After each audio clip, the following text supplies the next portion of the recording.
பிரிவுகள் எப்போதுமே நிரந்தரமானவை அல்ல. கட்சிகளிலே உயர்ந்த பதவிகளில் இருக்கின்ற மூத்த தலைவர்கள் தலைமைத்துவத்துடன் ஏற்பட்ட கருத்து மோதல்கள் அல்லது மனத்தாங்கல் காரணமாக சில காலம் எதிர்ப்பை வெளிப்படுத்தி எதிரிகளிடம் சரணாகதி அடைந்து பின்னர் தங்கள் தாய் கட்சிகளுக்கு திரும்பி உள்ளது தமிழகத்தினுடைய அரசியல் வரலாறு. நடமாடும் பல்கலைக்கழகம் என்று அழைக்கப்பட்ட நாவலர் நெடுஞ்செழியன் அவர்கள் எத்தனை முறை அவர் தாய் கட்சியிலே இருந்து கருத்து வேறுபாடு காரணமாக அவர் பிரிந்து சென்றாலும் அவர் இறுதியிலே தாய் கட்சியிலே தான் இணைந்திருந்தார்கள். இந்தியாவினுடைய குடியரசுத் தலைவராக இருந்த பெருமதிப்பிற்குரிய மாண்புமிகு வெங்கட்ராமன் அவர்களை 1967 தோற்கடித்து அரசியலிலே அடியெடுத்து வைத்தபோது எல்லோருடைய கவனத்தையும் ஈர்த்தவர். புரட்சித் தலைவர் எம்ஜிஆரோடு இணைந்து அண்ணா திராவிட முன்னேற்றக் கழகம் என்கிற மாபெரும் மக்கள் இயக்கத்தை ஆரம்ப காலகட்டத்தில் முதன்மையாக இருந்து துவங்கியவர்களே அவரும் ஒருவர். ஐயா எஸ்டிஎஸ் அவர்களும் கருத்து வேறுபாடு காரணமாக மனத்தாங்கல் காரணமாக அவர் தாய் கழகத்திலிருந்து விலகி சென்று இறுதியில் அவர் தாய் கழகத்தில் அடைக்கலமான வரலாறு உண்டு. அதே போன்று ஐயா திருநாவுக்கரசு அவர்கள் 27 வயதில் சட்டப்பேரவையினுடைய துணைத் தலைவராக இருந்து 1977 முதல் 1996 வரை அறந்தாங்கிலே தொடர்ச்சியாக வெற்றி பெற்ற பெருமைக்குரியவர். அவர் தலைமையோடும் தாய் கழகத்தில் அவருக்கு கருத்து வேறுபாடு ஏற்பட்டு அதற்கு பிறகு இன்றைக்கு காங்கிரஸ் கட்சியில் பொது வாழ்க்கையில் சேவை செய்து கொண்டிருக்கிறார்கள். ஒரு காலத்தில் அம்மா அவர்களுக்கு மிக தீவிர ஆதரவாளர்களாக இருந்தவர்கள் எல்லாம் கருத்து வேறுபாடு மனத்தாங்கல் காரணமாக தாய் கழகத்திலிருந்து விலகுவதும் திரும்ப அவர்கள் தாய் கழகத்தில் இணைத்துக் கொள்வதும் அரசியலில் நாம் பார்க்கிற புதிய வரலாறு அல்ல. இது தமிழகம் பார்த்து சலித்து புளித்து போன ஒரு கடுமையான வேதனை அளிக்கக்கூடிய வரலாறாகத்தான் இந்த வரலாறை நான் உங்களோடு பகிர்ந்து கொள்கிறேன்.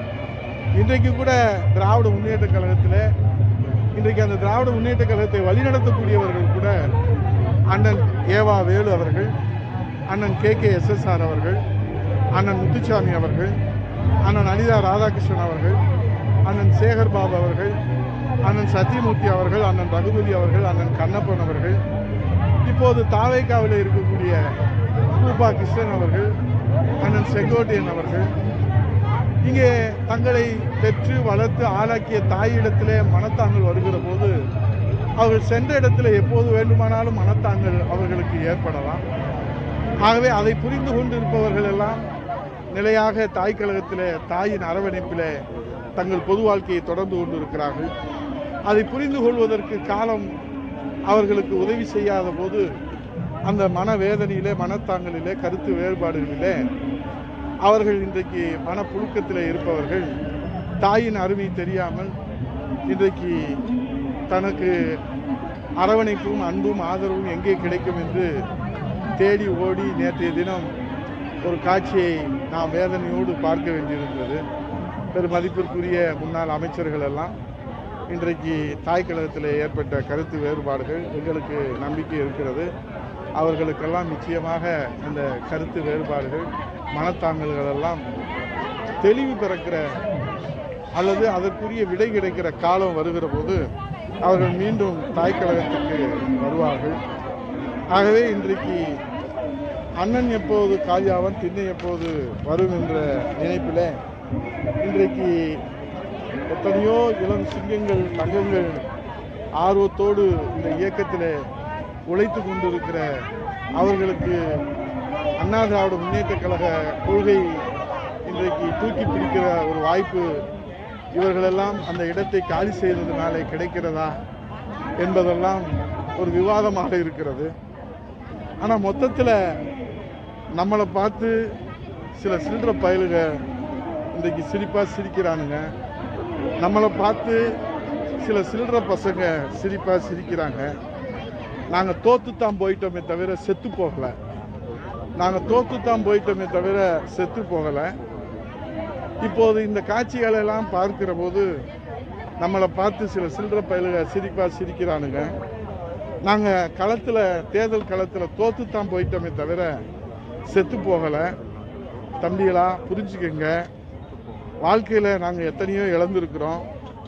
உங்களையும் பார்ப்போம், எத்தனை விஜய் வந்தாலும் நாங்கள் பார்ப்போம்.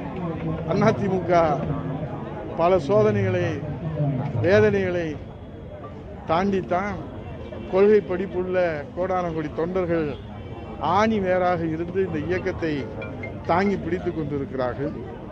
ஆகவே நேற்றைய காட்சியை பார்த்து சில சில்லற பயல்கள் சிரிக்கிறது எங்களுக்கு வேதனையை அளிக்கிறது. நாங்கள் தேர்தல் களத்தில் தோத்துத்தான் போயிருக்கமே போல நாங்கள் செத்து போகலை. ஆகவே எல்லோருக்கும் இறப்பு ஒரு முறை தான் வரும். அதை கவனத்தில் வச்சுக்கோங்க விஜய் தம்பி. இன்றைக்கு நீங்கள் ஆடுகிற ஆடுபுலி ஆட்டம் இன்னைக்கு உங்களுக்கு அதிகாரத்தில் இருக்கிற காரணத்தினாலே நீங்கள் அதிகாரத்துக்கு வருவதற்கு முன்பாக கூவி கூவி அழைத்தீர்கள். ஒரு காக்கா குருவி கூட உங்களை நம்பி வரவில்லை. நீங்கள் அதிகாரத்துக்கு வருவதற்கு முன்பாக விஜய் தம்பி கூவி கூவி அழைத்தீர்கள். ஒரு காக்கா குருவி கூட, ஒரு லெட்டர் பேடு கட்சி கூட உங்களை நம்பி வரவில்லை. ஆனால் இன்றைக்கு மாயாஜாலத்திலே மந்திரத்திலே மாங்காய் பறிப்பதைப் போல உங்களுக்கு ஆட்சி அதிகாரம் கிடைத்திருக்கிற காரணத்தினாலே இன்றைக்கு உங்களை தேடி ஓடி வருகிறவர்களை வைத்துக்கொண்டு உங்களுக்கு என்ன நடக்குமோ எங்களுக்கு தெரியாது. உங்களுக்கு ஏதாவது ஒன்று ஆச்சுன்னா அதுக்கு அதிமுகவும் நாங்களும் பொறுப்பல்ல. உங்களை தேடி ஓடி வருகிறவர்களுக்கு அவர்களும் 10 மாதம் தான், நாங்களும் 10 மாதம் தான்.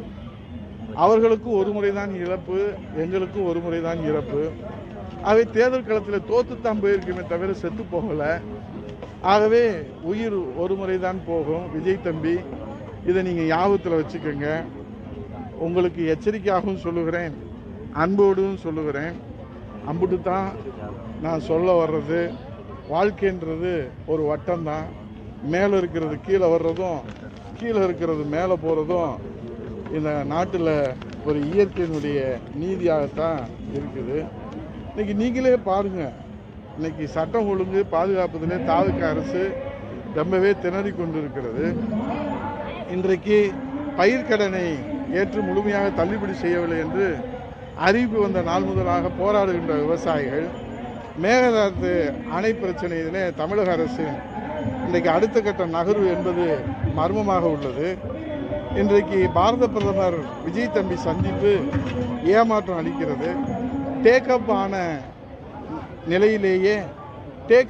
நிலையிலேயே வேகத்திலேயே லேண்ட் ஆகிவிட்டது விஜய் தம்பியின் டெல்லி பயணம்.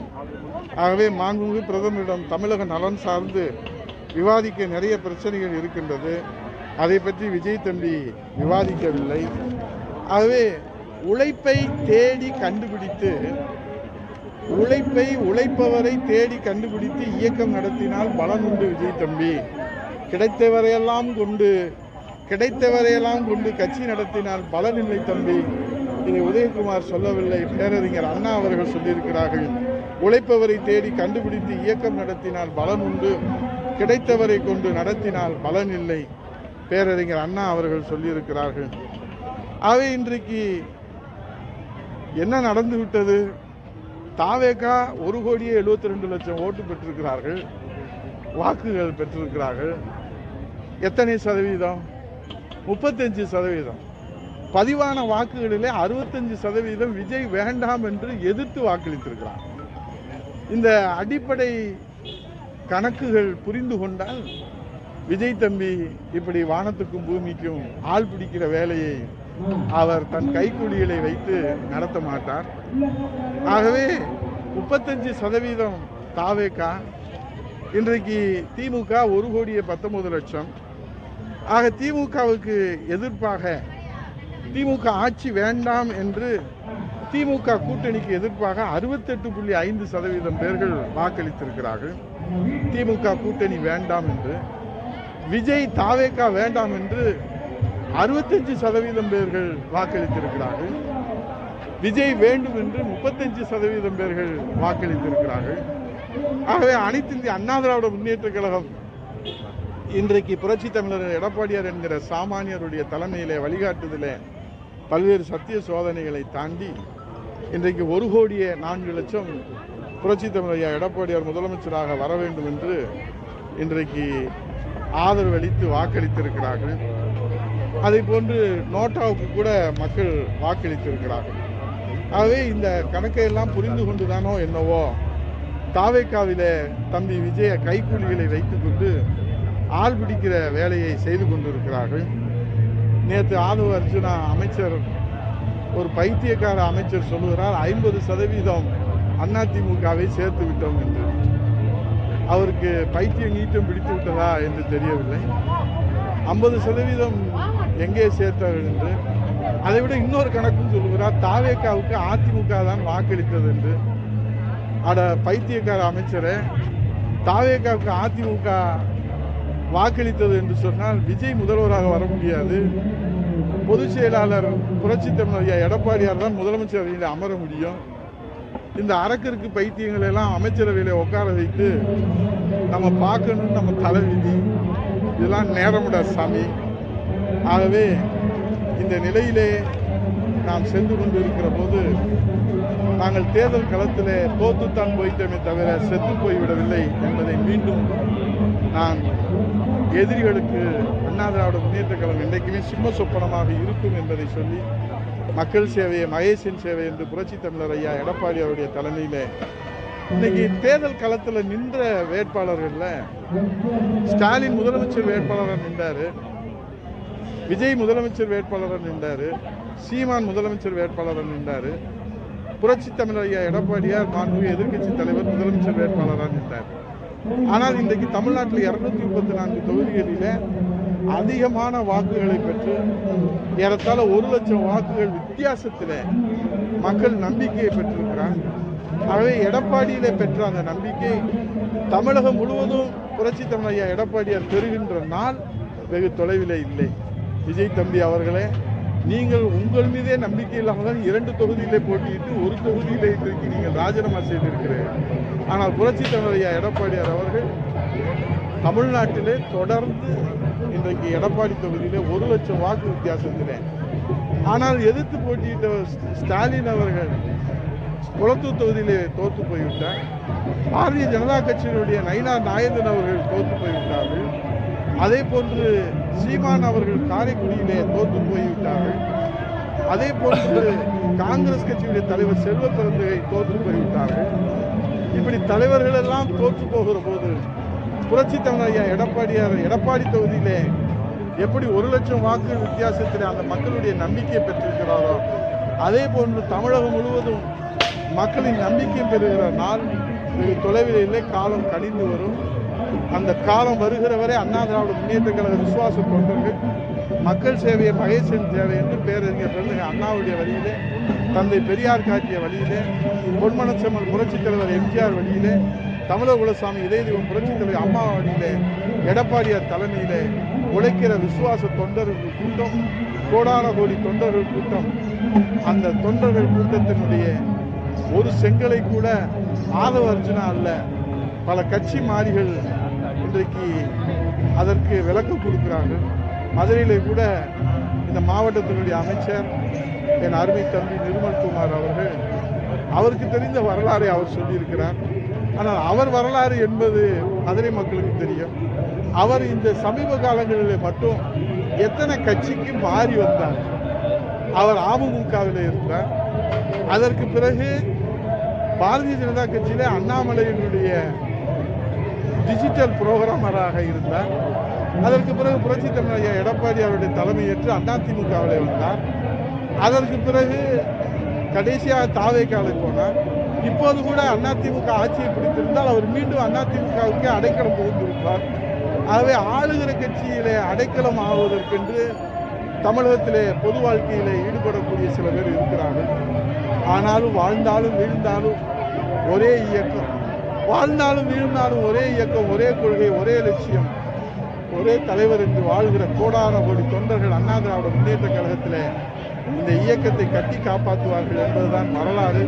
அந்த வரலாறு தெரிந்து கொண்டு நிர்மல்குமார் போன்றவர்கள் அந்த வரலாறை தெரிந்து கொண்டு இங்கே இருக்கக்கூடிய ஆதவர்ஜுனா போன்ற பைத்தியக்கார அமைச்சர்கள் எல்லாம் புரிந்து கொள்ள வேண்டும், புரிந்து பேச வேண்டும்.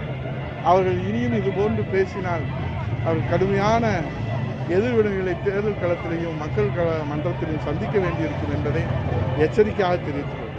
53 ஆண்டு காலம் அதிமுக நீங்க தான் நிரந்தர முதல்வர் அப்படின்னு சொல்லி ஒரு புள்ளியை வச்சுட்டு எம்ஜிஆர் எப்படி இருந்தாரோ அதே போல நீங்க இருக்கீங்க அப்படின்னு எம்ஜிஆருக்கு ஒப்பீடா விஜய் சொல்றாரு. இதை எப்படி பாக்குறீங்க? அவர்கிட்ட தான் நீங்க கேட்கணும். உங்க கட்சியில உங்களோட பயணித்தவர் தானே எம்ஜிஆர் சொல்லும் போது உங்களுக்கு அந்த எப்படி ஒரு இப்ப உங்களோட பயணித்தவனால உங்களை கேட்கிறோம் சார். அவர் சொன்னதை பத்தி அவர்கிட்ட தான் நான் கேட்கிறேன். சொல்றாரு சார், இப்ப அதிமுகவில் வந்து பாத்தீங்கன்னா இவங்க தான் முக்கியமான மூணுல இருக்காங்க. தென் மாவட்டத்தில் பிராந்திய தளபதி அண்ணா திராவிட முன்னேற்ற கழகத்துல நான் மாநில செயலாளராக பேரவையில் இருக்கேன். அவர் மாவட்ட பேரவை செயலாளராக இருந்தார். நாங்கள் இணைந்து தேர்தல் களத்திலும் சரி மக்கள் மன்றத்திலும் பயணித்தோம். அம்மா அவர்கள் முதல்ல அவர் சட்டமன்ற வாய்ப்பு கொடுத்தாங்க. அதுக்கப்புறம் வாய்ப்பு கொடுக்கல. அப்புறம் அம்மா கவனத்துக்கு கொண்டு போகும்போது திரும்ப வாய்ப்பு கொடுத்து அமைச்சரவையில் வைத்து நான் மாநில செயலாளர், அவர் மாவட்ட பேரவை செயலாளர். ஆனால் எனக்கு முன்னாடி அம்மா அவர்கள் அவரை புரோட்டோக்காலில் அமைச்சரவையில் உட்கார வச்சாங்க. இதுதான் அண்ணா திராவிட முன்னேற்ற கழகம். ஆனால் இன்றைக்கி மரியாதைக்குரிய செங்கோட்டை இங்கேருந்து போனார். நேற்று அதிமுகலேருந்து வந்தாங்கல்ல, அந்த சேர்ப்பு விழாவில் கூட அவருக்கு அதில் பங்கேற்கிறதுக்கு செங்கோட்டையனுக்கு அனுமதி கிடைச்சதா? ஏன் அவருக்கு அனுமதி கிடைக்கல? முதல்வரே பார்க்க முடியலையா? முதல்வர் இல்லைங்க, முதல்வரை வந்து யாரும் பார்க்க முடியாது. என்னன்னா நீங்க என்ன நகைச்சுவையா பண்றீங்க? நீங்க முதல்வரை யாருமே பார்க்க முடியாது. இல்லைண்ணே, முதல்வரை பார்க்கறது அப்பாயின்மெண்ட் இதெல்லாம் புரோட்டோகால் படி செய்யறாங்க. அவருடைய பேச்சு மட்டும் புரோட்டோகால் படி இல்லை. அதை எப்படி பாக்குறீங்க? அதான் அவர் வந்து அதிக பேசுறீங்க. அவர் ஆணவ பேச்சு. அவருக்கு வரலாறு தெரியாது, அனுபவம் கிடையாது, உழைப்பு கிடையாது, தியாகம் கிடையாது, போராட்டம் கிடையாது, சிறை சென்றதற்கான அனுபவம் கிடையாது. சிறைனாலே 41 நாள் ஓடி போய் 41 பேர் இறந்ததில் போய் ஒளிஞ்சுக்குவார். இவரை நம்பி இன்னைக்கு இந்த தமிழ்நாடு சீரழிந்து. அதுதான் நான் சொல்கிறேன். பயிர்கடன் நீங்கள் தானே சொன்னீங்க. இப்போ வந்து விவசாயிகள் கூப்பிட்டு பேசலாம்ல. இந்த விவசாயிகளை கூப்பிட்டு பேசுறது கூட உங்களுக்கு நேரம் இல்லையா? இந்த அக்கறை இல்லையா? அவர் என்ன சொன்னார்? அடுத்த ஜென்மம்னு ஒன்று இருந்தால் நான் விவசாயம் பிறக்கணும்னு இந்த விஜய் பேசின டைலாக்கை நம்பி இந்த விவசாயிகள் இப்போ ஏமாந்து தெருவில் நிற்கிறாங்க. இது மாதிரி இதெல்லாம் ஏமாத்து சித்து வேலை. இது சித்து வேலை. தேர்தல் களத்தில் சித்து வேலையினாலே வந்த அதிகாரம் விஜய் தம்பிக்கு நிலைத்திருக்காரு. நடிகர்கள் எல்லாம் கூப்பிட்டு பார்க்குறாரு. வேற அனைத்து அதாவது கலைத்துறையை சேர்ந்தவங்களுக்கு எல்லாம் அப்பாயின்மெண்ட் கிடைக்குது. இந்த மாதிரி விவசாயிகளுக்கு அவர் யாரை வேணாலும் பார்க்கலாம். இல்லைண்ணே, இந்த மாதிரி அவர் யாரை வேணாலும் பார்க்கலாம். பொதுமக்களுக்கும் அப்பாயின்மெண்ட் கிடைக்கும். அவர் யாரை வேணாலும் பார்க்கலாம். அது அவர் விருப்பம். ஆனால் பிரச்சனையாக இருக்கிற இந்த விவசாயிகளை சந்தித்து அவர்களுக்கு என்ன பிரச்சனைன்னு கேட்க கூட அவருக்கு அக்கறை இல்லையா, நேரம் இல்லையா, மனம் இல்லையா? அதுதான் இப்போ தமிழ்நாட்டில் இருக்கிற கேள்வி. இப்போ மாண்புமிகு பாரத பிரதமரை போய் சந்திச்சாரு. 4 நிமிடம் வந்து மரியாதை நிமிடம், 4 நிமிடம் விவாதம். தமிழ்நாட்டில் எவ்வளோ பிரச்சனைகள் இருக்குது, அதை குறித்து அவர் ஏன் விவாதிக்கலை? அது குறித்து ஏன் பேசலை? டேக்அப்பான வேகத்திலே விஜய் தம்பியினுடைய டெல்லி பயணம் லேண்ட் ஆயிடுச்சேன். இப்போ இதுக்கு விளக்கம் சொல்லணுமா வேணாமா? தமிழ்நாட்டு மக்களுக்கு விளக்கம் சொல்லணுமா வேணாமா? இது மக்களுக்கு தீர்ப்புக்கே நாங்கள் விட்டுருவோம். இனிமேல் நாளை வந்து புதுக்கோட்டை விஜயபாஸ்கர் வீட்டு சில அமைச்சர்கள்லாம் போனதாக தகவல் சொல்றாங்க. அதை பற்றி நீங்கள் அவர்கிட்ட தான் கேட்கணும். அதிமுகன்றது அதான் நான் இந்த நடமாடும் பல்கலைக்கழகம் நாவலர் நெடுஞ்சிலிருந்து ஐயா சம்பத் ஐயாவிலிருந்து வி.கே. சம்பத் ஐயாவிலிருந்து இது காலங்காலத்துக்கு நடைமுறைகளில் இது வந்து காலங்காலத்துக்கு நடைபெறுகிற வரலாறு. ஆனால் அப்படி சென்றவர்கள் எல்லாம் மனவேதனைப்பட்டு அவர்கள் மன புழுக்கத்திலே அங்கே உரிய அங்கீகாரம் இல்லாமல் அவமரியாதை நடப்பட்டு நேற்று நீங்கள் பார்த்தீங்கல்ல அதிமுகவில் வந்தால் அவங்களுக்கு எவ்வளோ வரவேற்பு. கேட்டை கூட திறக்க மாட்டுறாங்க. ஏங்க இருக்கிறது ஒரு உயிர், அது போக போவது ஒரு முறை.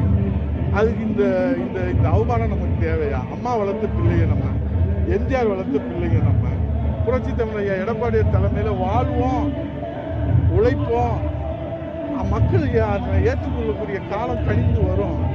வாழ்ந்தாலும் வீழ்ந்தாலும் நம்ம வந்து அதிமுக தானே. இந்த வேஷ்டி கட்டுவது எனக்கு பெருமை. ஒவ்வொரு அதிமுக தொண்டனுக்கும் பெருமை.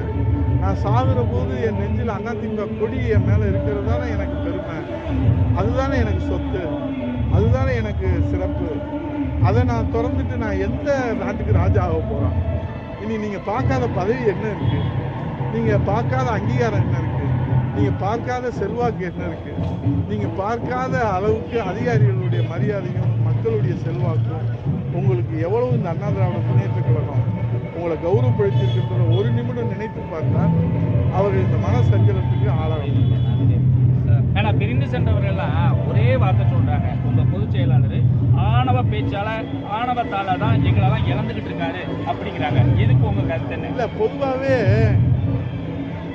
தேர்தலுக்கு முன்பாக நாம் எடப்பாடியார் முதலமைச்சராக தேர்தல் களத்தில் நிறுத்தி நாம் மக்களை சந்திப்பதற்கு முன்பாக இப்படி கருத்து சொல்லியிருந்தால் அந்த கருத்துக்கு உண்மையான மதிப்பை மக்கள் கொடுத்திருப்பார்கள்.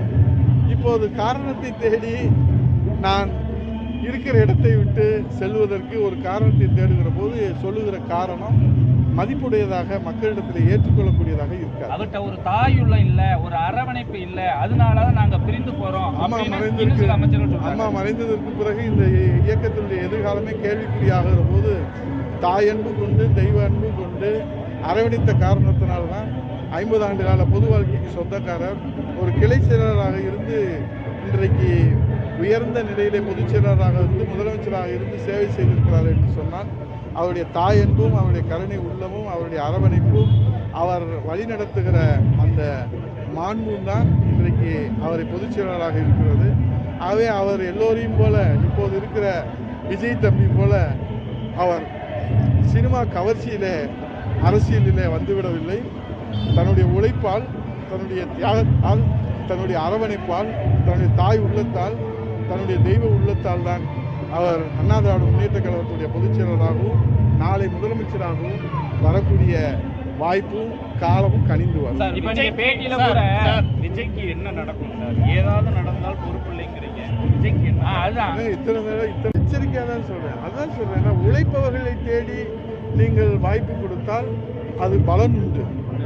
கிடைப்பவர்களை தேடி நீங்கள் வாய்ப்பு கொடுத்தால் அது பலன் இல்லை என்பதை நான் சொல்லவில்லை, பேரறிஞர் அண்ணா சொல்றது தான் நான் விளக்கமாக சொல்றேன். இது அன்பான எச்சரிக்கையா அல்லது மிரட்டலான எச்சரிக்கையா? எப்படி வேணாலும் விஜய் தம்பிக்கு எப்படி புரிஞ்சாலும் அதுக்கு நாங்கள் ஒன்றும் கவலைப்படலாம், அதுக்கு நாங்கள் அஞ்ச போவதும் இல்லை. இது எப்படி எடுத்துக்கிட்டாலும் சரி. ஆனால் இது மாதிரி அவர் செஞ்சாருன்னா கடும் விளைவுகளை வந்து அவரை கட்சியில் சந்திப்பார். அங்கே என்ன இப்போ நேற்று தான் சொல்கிறாங்க, அமைச்சர்கள் போய் சேர்ந்துருக்காங்க, முன்னாள் அமைச்சர்கள். அவங்கெல்லாம் மாவட்ட செயலாளராக, மாநில செயலாளராக, தலைமை கழக நிர்வாகியாக இருக்கிறவங்கள ஒன்றிய நகரத்தில் கலந்துக்கிட்டு உங்களுக்கு ஏதாவது வந்து உள்ளாட்சியில் வாய்ப்புகள் இருக்கான்னு நாங்கள் தலைவர்கிட்ட கேட்டு சொல்கிறோம்னு சொல்லியிருக்காரு. கட்சி தொடங்கிட்டாரு, அவருக்கு வாழ்த்துக்கள். சார், இப்ப விஜய் பேசும்போது கூட அவர் திமுக டிவிக்கே தான் சொன்னாரு. ஆனா அதிமுக அவர் ஒரு பொருட்டாவே எடுத்துக்கல. மற்றும் சில கட்சின்னு ஏளனமா அள்ளு சில்லுங்கிறாரு. மற்றும் சில கட்சி அந்த அள்ளு சில்லுகிட்ட போய் தானே போய் சால்வை போட்டு பொக்கே வாங்கினார்ல. அந்த அல்லு சில்லுன்னு சொன்ன அந்த 25 சட்டமன்ற உறுப்பினர் எங்கள் மரியாதைக்குரிய அண்ணன் சி.வி. சண்முக அண்ணன் தலைமையில், அண்ணன் வேலுமணி அண்ணன் தலைமையில், அண்ணன் விஜயபாஸ்கர் அண்ணன் தலைமையில் அந்த அல்லு சில்லுகிட்ட தானே போய் இவர் அவங்க தேடி வரல, இவர் தான் தேடி போனார். விஜய் தம்பி தன்னுடைய அதிகாரத்தை காப்பாற்றிக் கொள்வதற்காக ஆட்சியை காப்பாற்ற முடியாமல் போய்விடுவோம் அப்பதான் சொல்றாரு திருச்சியில். இன்னும் கொஞ்சம் ஆதரிச்சிருந்தா கொஞ்சம் ரொம்ப நல்லா இருந்திருக்கும். இதுக்கே மக்கள் தெருவில் பிச்சை எடுத்துக்கிட்டு அலைய போறாங்க. இதுல இவர் இன்னும் கொஞ்சம் ஆதரிச்சிருந்தா அவரை தான். அதனால இதெல்லாம் வந்து போகாத ஊருக்கு வழி சொல்றேன்.